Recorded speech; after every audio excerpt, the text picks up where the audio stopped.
保佑阿娘的病快点好起来。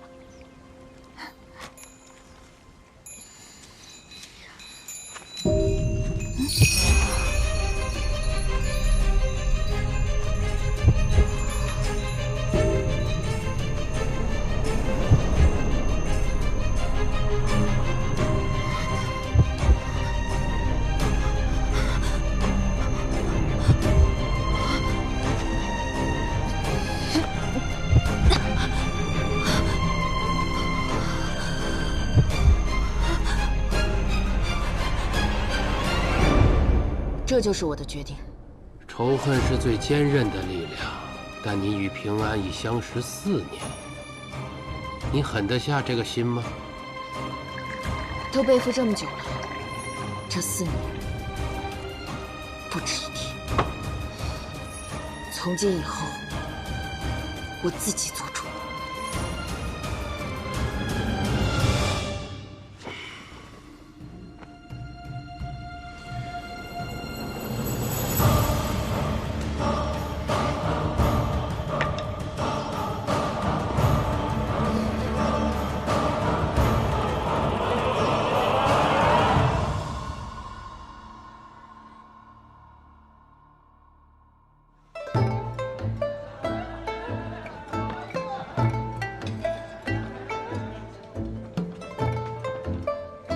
兄长，我先敬你一杯。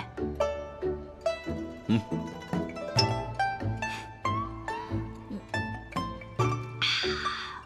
畅快。喜儿是酒量见长啊。那还不是跟兄长学的。一个人在外面可别这么喝。兄长放心。哎呀，你可来了，快坐快坐。这菜凉了就不好吃了。今日特地给你选了桂花酒，不错吧？ 还是跟着你有口福啊？那是当然。听说你去面圣，圣上却不肯见你。贤儿，你常跟在圣上身边，在你看来，圣上为何不见我？要么是你做错了事，犯了圣上忌讳，要么就是圣上对你所求之事了然于心，却不想理会。若是后者， 就算是你让我去游说，也是徒劳。跟我猜的差不多。你去面圣，所谓何事？本来是想求圣上允我冲查一桩旧案。什么案子？吴将军，李宗旭的确是金元之战时阻碍颜良运往边境之人。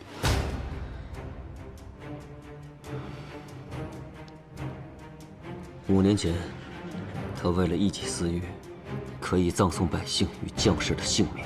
5年后的今天，他又为了一己私念，利诱夜燕，陷害袁绍成，真乃我朝之耻。不过，你在城外抓的4眼犯，与他无关。如果这盐不是从他手中流出，那就更糟糕了。此事恐怕与苍司使龚绍脱不了干系。龚绍、徐清，看来得找个机会去东桥盐仓看一看。兄长没有凭证，最好不要与龚绍正面起冲突，以免打草惊蛇。放心吧，你兄长自有打算。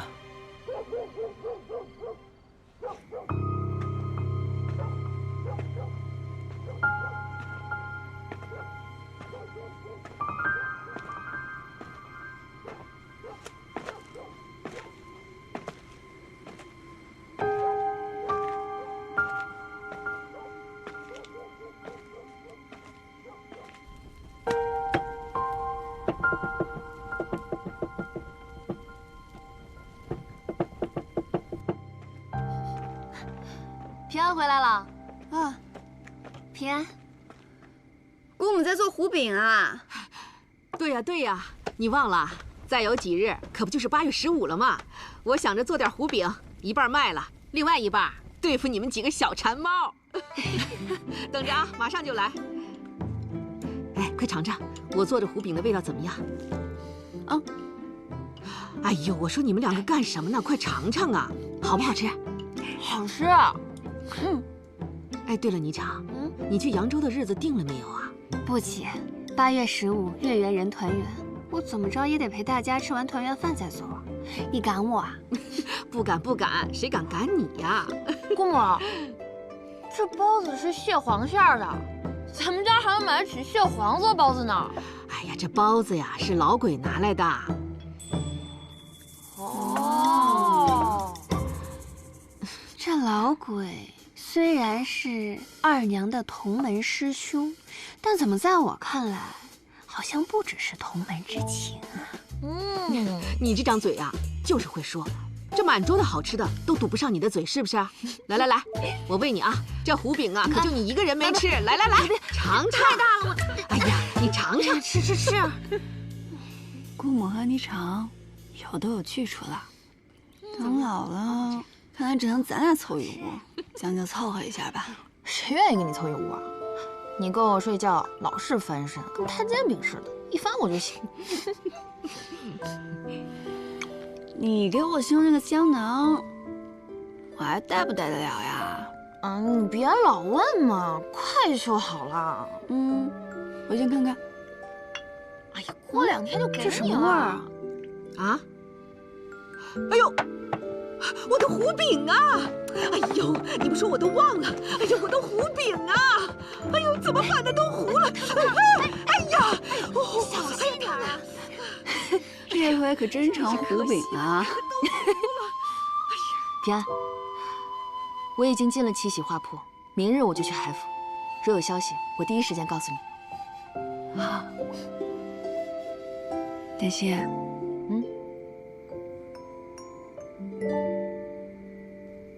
小心点。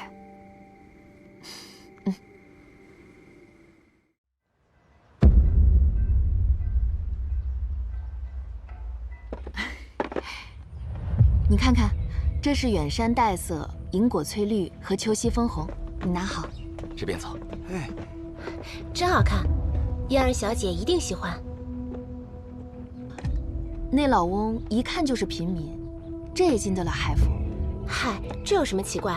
我们郎主心善，常有一些受了欺负的人，求爷爷告奶奶的来找我们郎主帮忙。这些我都点完了，你回去吧。好。郎主，有好消息，按你之前的吩咐，在通泉县要找的人，找到了。过来吧。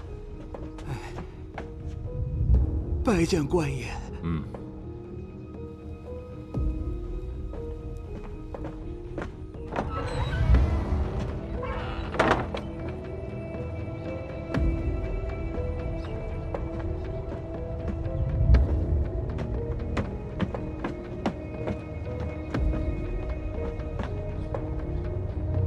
你知道什么，都如实说来。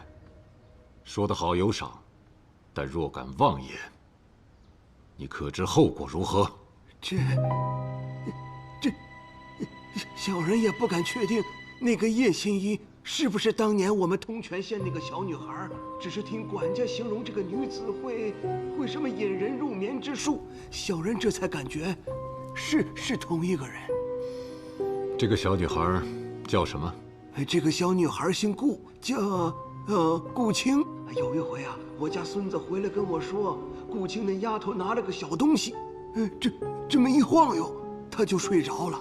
醒来的时候啊，她脸上被画了个乱七八糟。我问她，她说什么也不记得了。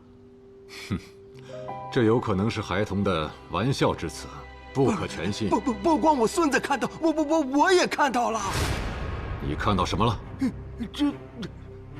我支支吾吾的，分明是在胡言乱语。来人！官爷，我本来带进棺材都不想说呀，这事儿太邪门了。那天，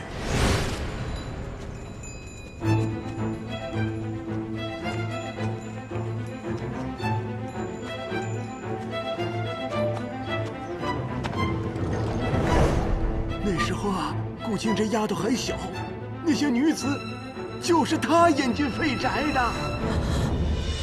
那宅子后来被御史，不是，被那个谁放火烧了，里面的人全死了，吓人呐！从那之后，顾青一家子就消失了。官爷，你说这事儿邪不邪乎啊？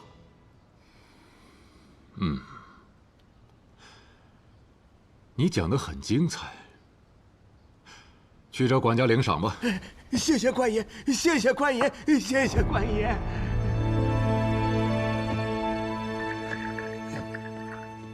官爷，为何让我按那日所说，一字不漏再讲一遍呢？这回你信我说的了？我可是亲眼看见顾青那丫头引女子入眠的。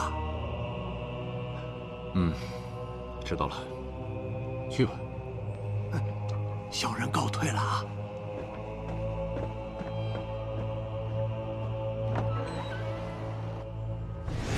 郎主，近几日监视叶平安时，我看到有个女子和叶平安往来密切，他们竟想通过送颜料的方式混入府里。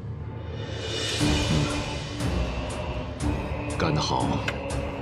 既然他想进府，明日让他把颜料送过来，我就还他一份大礼。请放心，我欲将徐晴调离圣都，他们无法查下去了。对于叶平安，你打算怎么做？度量李宗旭之所以会输给叶平安，就是因为他们没有一个人找到叶平安真正的弱点，而我找到了。其实最可怕的并不是敌人，而是朝夕相处的朋友。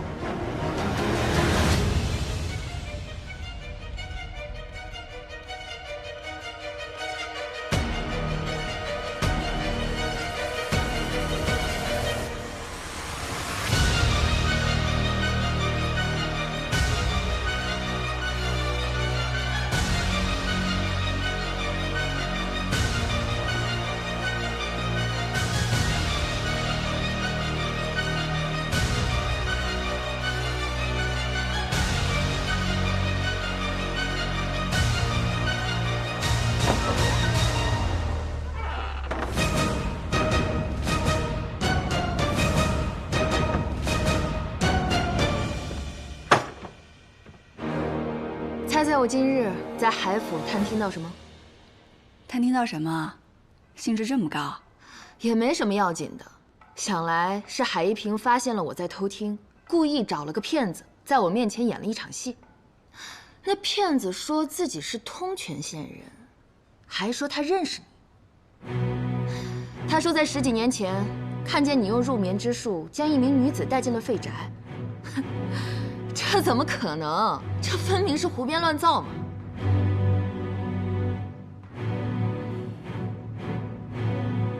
而且你明明姓叶，他却编了个顾青的名字。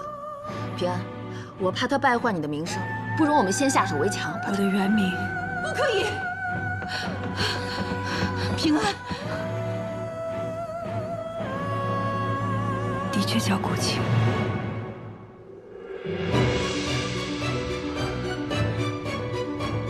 你方才说的都是真的，我骗了你们，一直在骗你们。我告诉你们的经历也是假的。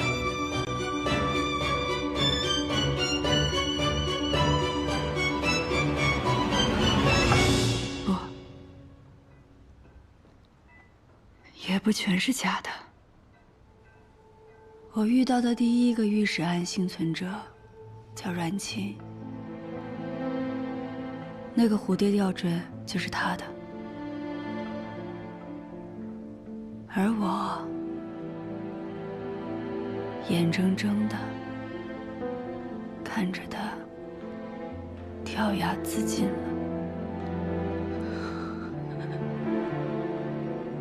当年度梁和郑源看我年幼哄骗我，让我用入眠之术陆续将3名女子带入了废宅。那时我只是个孩子，没有人会对我抱有戒心。姑母，这事儿你早就知道了，对吗？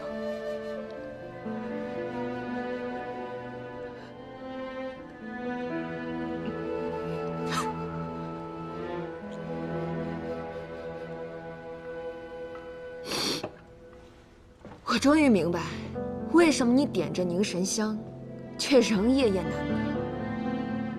说什么跟我们一样痛苦，说什么患难与共，哼，都不是。你只是为了赎罪罢了。当你一发现我们这些幸存者，就拼命抓住这个唯一能让你赎罪的机会。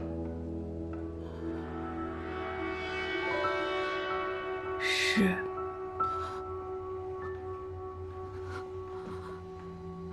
我太了解你了，这些年你日日被愧疚折磨，所以你想尽办法弥补过去的一切，良心才能获得片刻安宁。你心机重重，你利用我们不过是做你赎罪的利刃。是啊，你知道吗？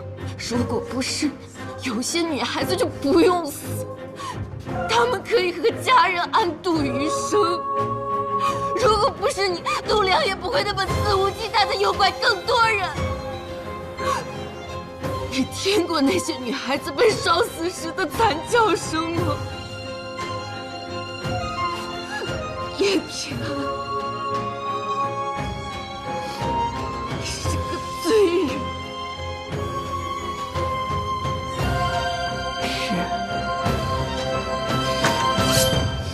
担心，不要。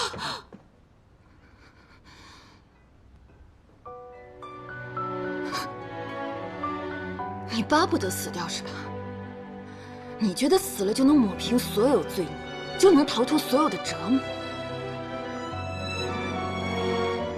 可惜，我不会让你那么轻易解脱。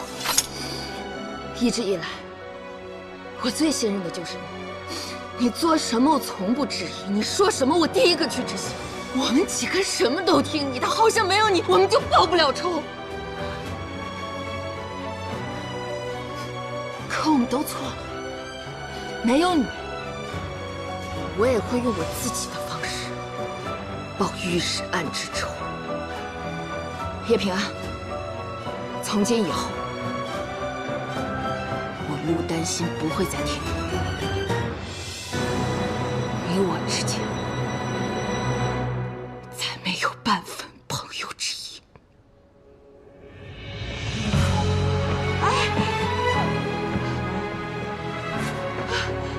担心。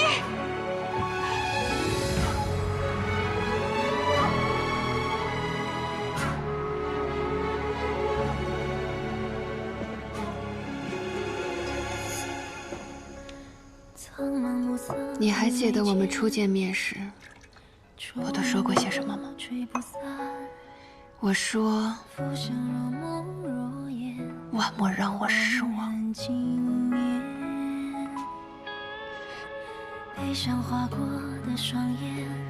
你确实有本事，我很欣赏。所以郑源死后，我也愿意追随，为你所用。我本以为我们历经种种，早已成为姐妹，可没想到，你连自己人也骗。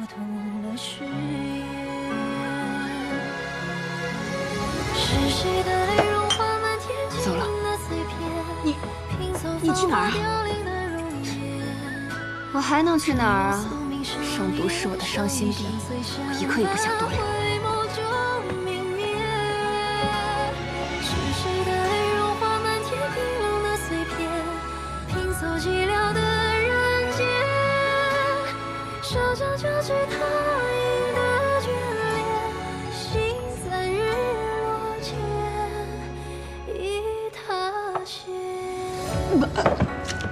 平安，平安，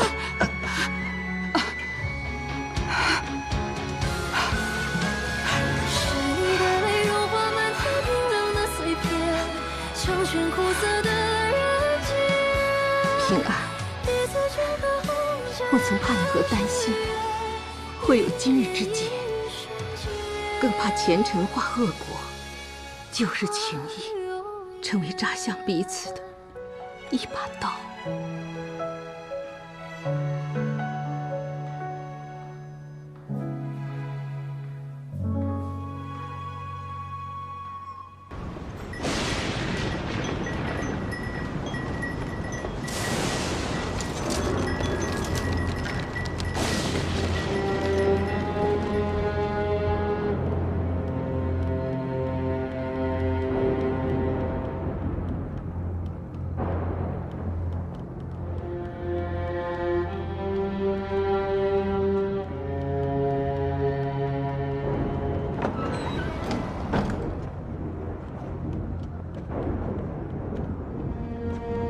丹心，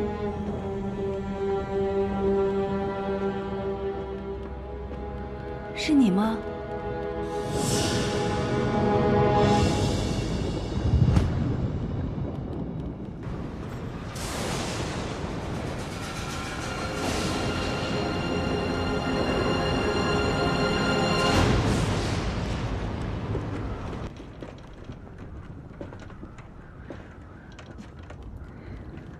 袁少卿自从跟了海上说，这形势越发让人难以琢磨了。难以琢磨吗？这一册上可写着我：睚眦必报，手段凶狠。看来你把我了解得挺透彻的。你到底想怎么样？暗中调查官员，图谋不轨，自然是将你带回大理寺内关押起来。将我关进大理寺，让海一平碰不到我，你认为这就是在保护我了吗？自然不是。海尚书让我盯你盯得紧点儿，而我呢，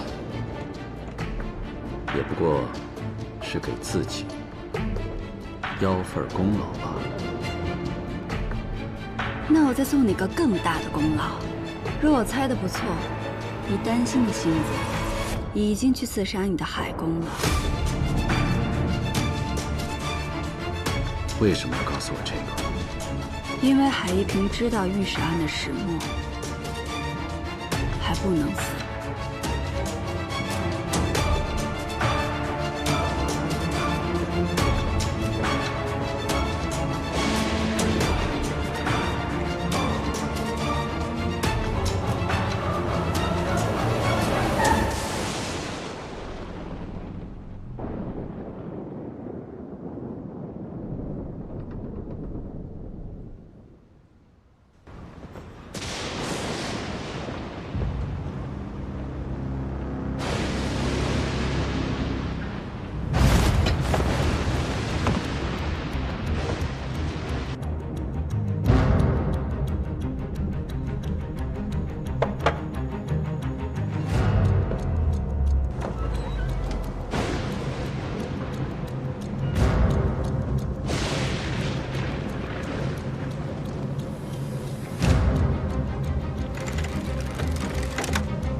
海公可有受伤？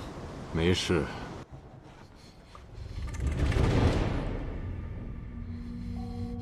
你接近叶平安的时候，可曾发现有这么一号人物？并不知晓，他藏得很深。不过，我从安心馆搜到了这本遗册。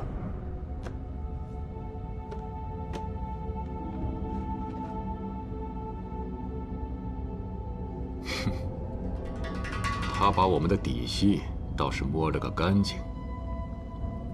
你见到叶平安了？是，方才从延庆坊回来的路上，恰巧碰上。好在，他并未对我生疑。他跟你说什么了？他跟我说，让我阻止此女行刺你。现如今只有你知道这旧案的内情，你看要不要？我将此女还有叶平安一并拉到大理寺内关押。你不用管了。至于芒沟人去修建天圣塔一事，我会和江作监交涉的，你就把心放在肚子里吧。学生谢过老师。更深露重也快宵禁了，早点歇着吧。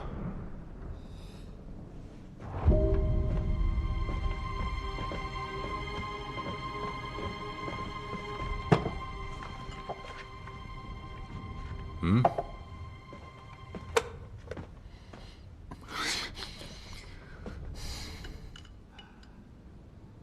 卢春巷有一家叫徽记素面，记得我刚当官的时候，见到有小吏说徽记的老伯做的面条里头有老鼠屎。其实他们就是想讹诈商贩的宝钱，拿不出钱来就有牢狱之灾。我赶走小吏后，每次路过，老伯必会为我准备上一碗热腾腾的面，这一碗面一吃就是20年。他提醒着我，权力对于老百姓来说意味着什么？一个小小的举动，就可能是压垮他们的山，也可能是救活他们的水。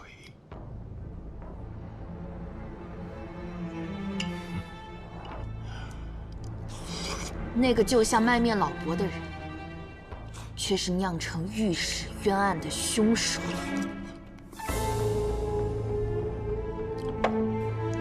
这些年，我帮助过多少平民百姓？你们为什么偏偏就这一件旧案不放？那于钱呢？他可是你的多年好友，你就这么眼睁睁地看着他含冤入狱，全家惨死？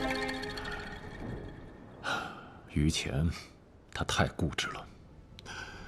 我一再劝他不要再管，可是他却一意孤行。那你就可以捏造证据，构陷于他吗？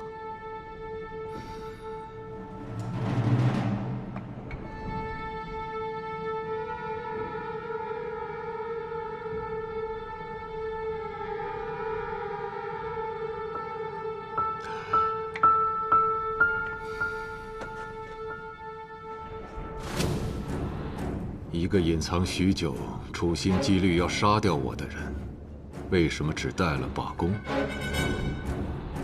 连把刀都不带呢？你最想要的是什么？为御史案翻案。那你想一想，海一平让你偷听到老翁说的话，他的目的是什么？他想要我们反目成仇。他想利用我杀叶平安，那我便假意行刺，落入他手中。哼，不入虎穴，焉得虎子？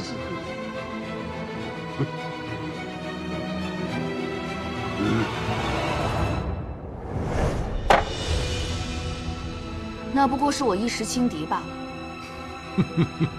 不。你们对我调查的这么详细，可你不在我外出时设伏，偏偏要来我府上冒险。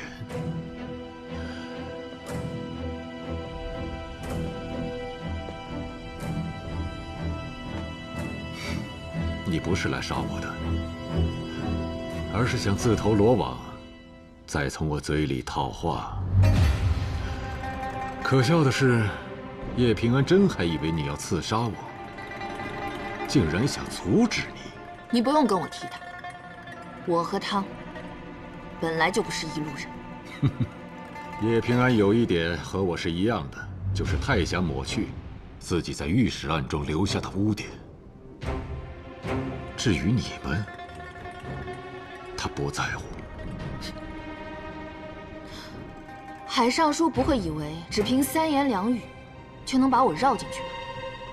来人呐，给他松绑。是。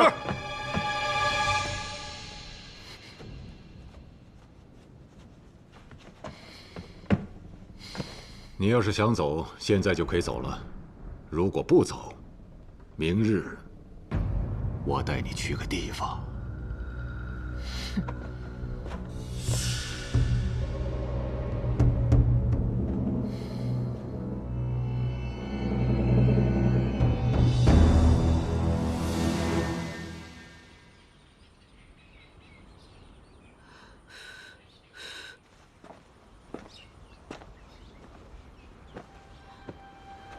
怎么坐这儿啊？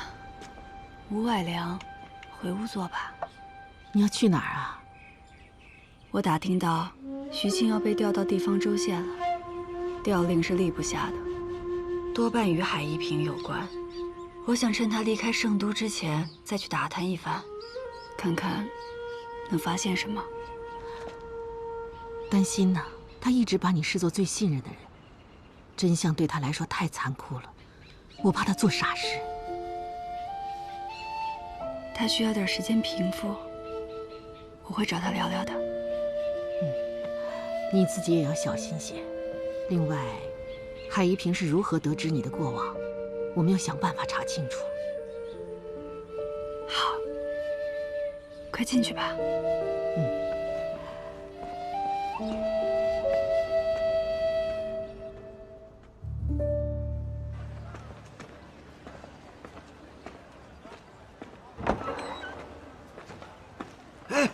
姑娘，你就是叶新一吧？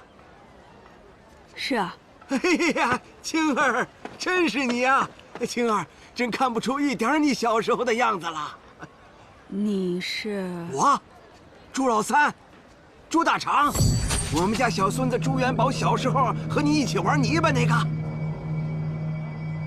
我想起来了，你来圣都了。我有事，我先去忙了。哎，别着急走啊！我在城边支了个茶摊，咱去叙叙旧。哎，走，不远，就在拐弯处。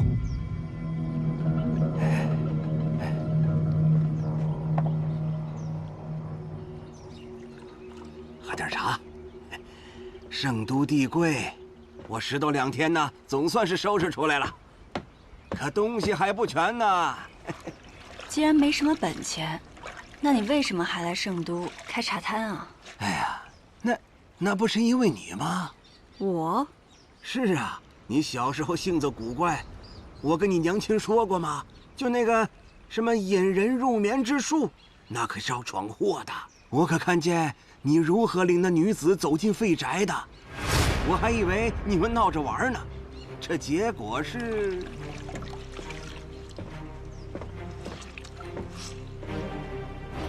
原来是你把这事传出去的呀？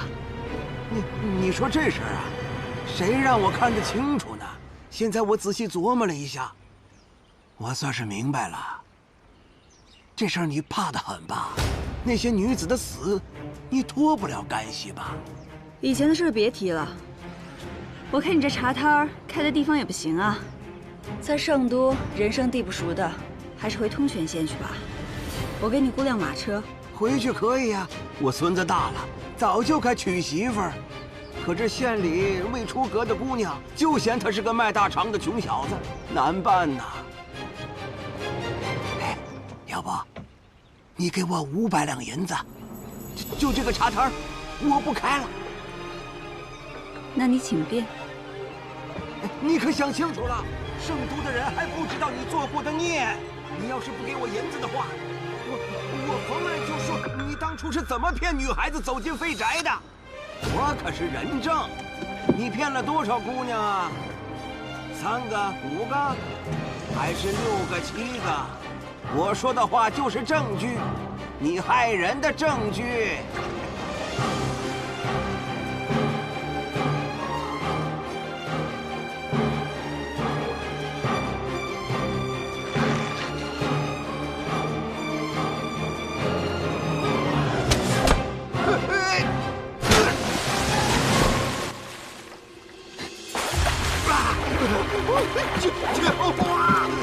抓住我！救我！这里可是一个人都没有，失足落水，没人会怀疑的。面对旧日的罪孽，你猜他会怎么做？我了解他，他不会。救命啊！救我！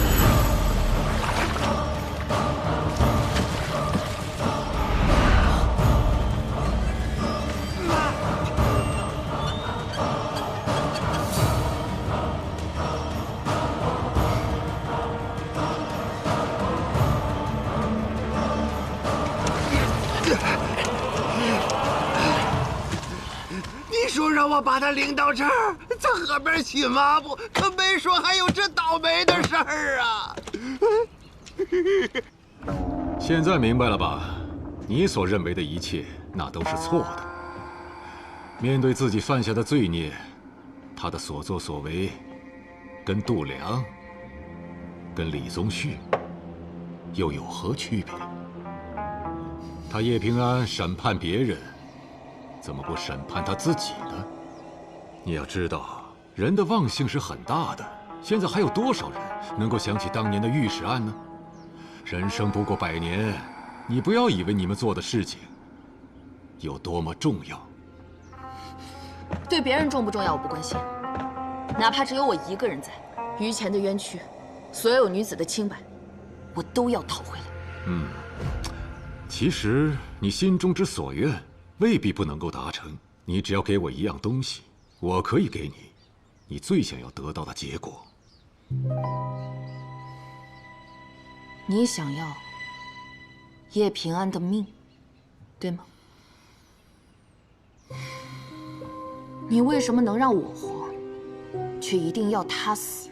战国的时候，公叔痤在病重前向魏惠王谏言，不用商鞅，则杀之。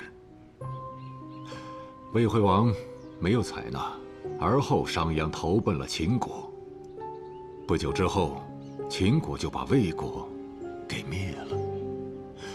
所以说，非常人者便有非常的命数，即使根本没有御史案，他唯有可用，为敌则不可留。那你又能给我什么？难道你还能带我去给御史案翻案不成？有何不可？我问你，你能够说出我和御史案到底有什么干系吗？我可以给于前和那些受害女子们翻案，还能给李宗旭等人定罪。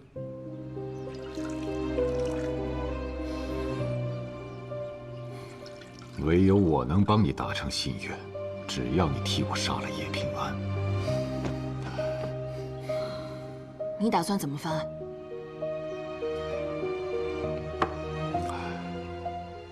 谁都以为那帮女子尽数亡故，没有人能够证明你是这御史案的受害者。可我作为于前当年的故友，我可以亲自带你去见大理寺卿郭瑜，为你证明身份。条件不错，可还是不够。叶平安曾是我最好的朋友，我跟他朝夕相处了4年，他的命值得更多。不错，接着说。要想让大理寺翻旧案，我一介小民说的话根本不可信。而御史案卷宗已经被烧，也没有其他物证，我没有任何凭据能证明于前的清白，你大可在利用我除掉叶平安之后再出尔反尔。我凭什么相信你？我手上有一封于乾当年在狱中写给我的鸣冤信，信中他亲笔写下，他是被度良陷害的。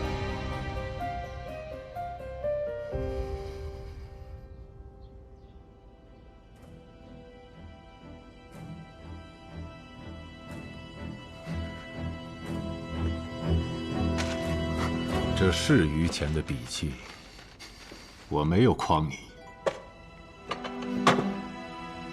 当年于公对你寄予了最后一丝查案的希望，而你却选择袖手旁观。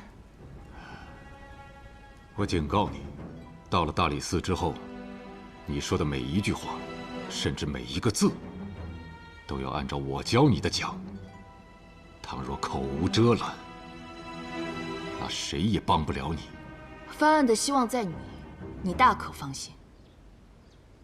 但这信，你当真会给我吗？难道你不怕大理寺质疑？你当年为何隐瞒不报呢？这封信不过是个旁证，当时于乾的话无人相信。就算我把这封信拿出来，也救不了他，而且还会引火烧身。我忍辱负重多年，直到与你这受害女子相逢，我才敢拿出这封信来，为于乾翻案。忍辱负重，海公的所作所为，还真是令人钦佩呀。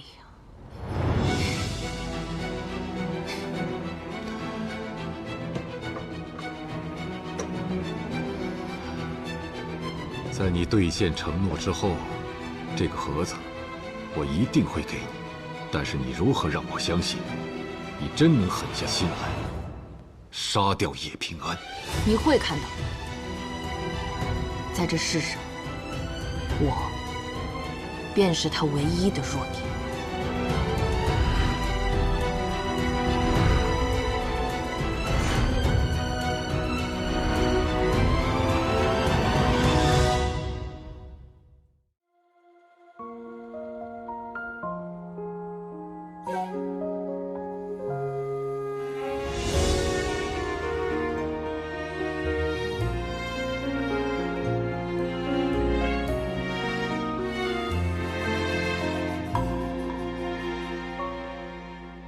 往事成灰，碾落成泥，如烟旧梦不可及。渐远的呼吸堆叠成疏离，思念成片绵为体恤，纷愁乱絮不成句。回眸间已无前尘可语，遗憾恍惚中理不清，数不明言不尽，埋入岁月里不敢轻易提起。一杯冷月灼灰，一纸斑驳清泪，憧憬仓促间落笔成诗与愿违。孤雁啼爱生辉，夙夜辗转不成美，只能这一丝回忆的残念告慰于岁。